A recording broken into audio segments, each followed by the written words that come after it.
파이오니어 여러분, 혹시 이런 생각 해보신 적 있어요? 스테이블 코인은 벌써 미국에서 정식법으로 인정받았는데 왜 비트코인이나 다른 알트코인들은 아직도 증권인지 상품인지도 명확하게 안 정해졌을까요? 오늘은 이 질문을 미국 대통령 트럼프 가족이 실제로 운영하는 크립토 사업이라는 구체적인 사례를 통해서 풀어볼게요. 먼저 스테이블 코인이 뭔지 간단하게 짚고 갈게요. 스테이블 코인은 1코인이 1달러랑 거의 똑같이 움직이도록 설계된 코인이에요. 발행사가 1달러를 받으면 그 돈으로 미국 국채나 현금성 자산을 사서 준비금으로 쌓아두고 그걸 담보로 코인을 발행하는 구조예요. 여기서 핵심이 하나 있어요. 이 준비금에서 이자가 나오는데 사용자한테 이자를 안 주면 그 이자 수익은 고스란히 발행사 몫이 돼요. 그러니까 스테이블 코인 사업 자체가 꽤 짭짤한 비즈니스가 될 수 있다는 거죠. 이걸 기억하고 다음으로 넘어갈게요. 트럼프 가족과 연결된 회사인 월드리버티 파이낸셜이 있어요. 여기서 만든 달러 스테이블 코인이 USD1이에요. 이 USD1 사업이 먼저 시작되고 그 다음 순서가 이래요. 2025년 6월 17일 상원이 68대 30이라는 큰 표차로 지니어스법을 통과시켰어요. 한 달 뒤인 7월 17일 하원도 308대 122로 통과시켰고요. 그리고 바로 다음 날인 7월 18일 트럼프 대통령이 직접 서명하면서 법으로 확정됐어요. 순서만 놓고 보면 트럼프 가족이 스테이블 코인 사업에 발을 들인 다음에 바로 그 사업 영역을 합법화해주는 법에 대통령 본인이 서명한 거예요. 이 순서 자체는 부인할 수 없는 사실이에요. 그런데 여기서 중요한 지점이 하나 있어요. 지니어스법이 통과될 당시 상원은행위원회 민주당 측은 이 법안에 트럼프 대통령과 가족이 USD1으로 수익을 얻는 걸 막는 조항이 없다는 걸 공개적으로 비판했어요. 그런데도 상원에서는 민주당 의원 18명이 찬성표를 던졌고 아까 말씀드린 대로 68대 30이라는 큰 표차로 통과됐어요. 왜 그랬을까요? 백악관은 지니어스법이 스테이블 코인 준비금의 국채 수요를 늘려서 달러의 국제적 지위를 강화한다고 공식적으로 설명했어요.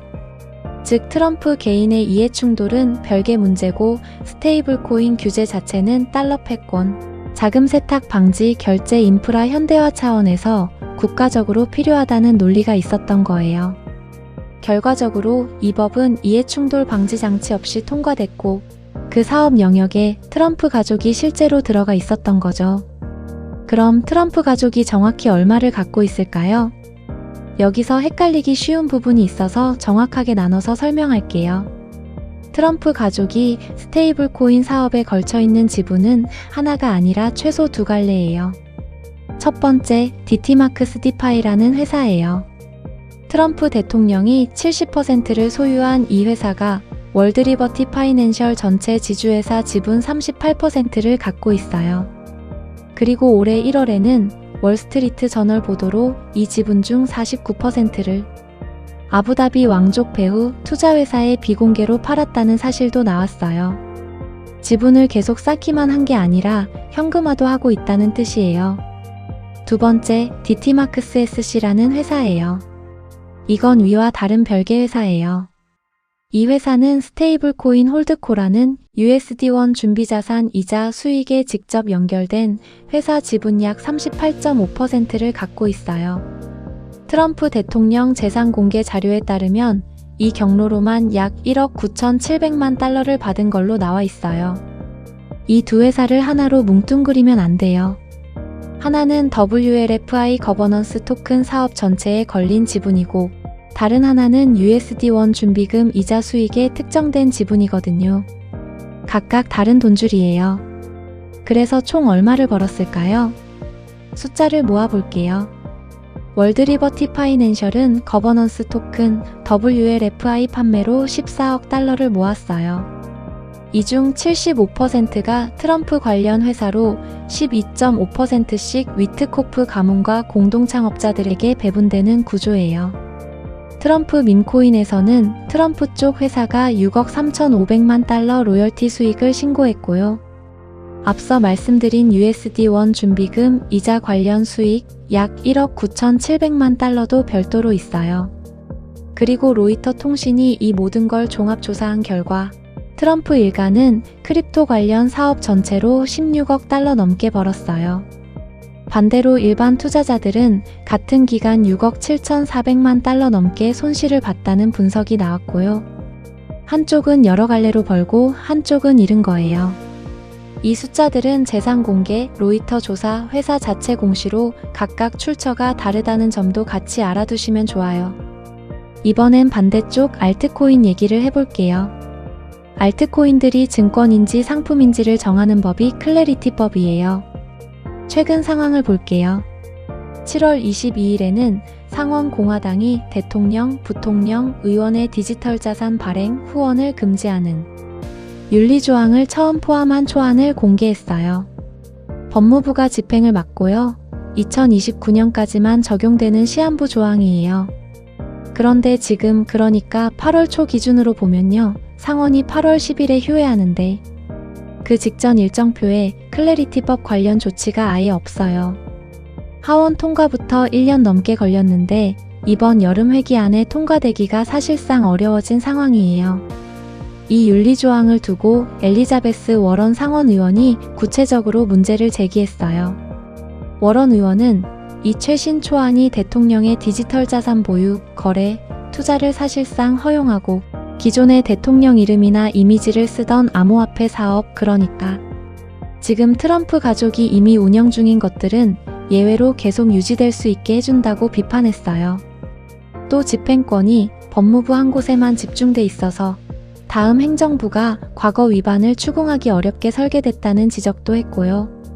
즉 워런 의원의 비판은 이 윤리조항이 앞으로의 새 사업은 막아도 지금 이미 돌아가고 있는 트럼프 일가의 USD-원과 WLFI 사업은 그대로 봐준다는 지점을 겨냥한 거예요. 그런데 클래리티법이 막힌 이유가 트럼프 이해충돌 하나만은 아니에요. 미국은행협회는 지금 초안의 스테이블 코인 예치 보상, 그러니까 이자를 둘러싼 허점이 있다고 주장하고 있어요. 이 부분은 트럼프 윤리 문제랑은 완전히 별개의 크립토 업계와 전통 은행권 사이의 이해관계 충돌이에요. 클래리티법이 지연되는 이유가 한 가지가 아니라 여러 갈래로 겹쳐 있다는 걸 보여주는 대목이죠.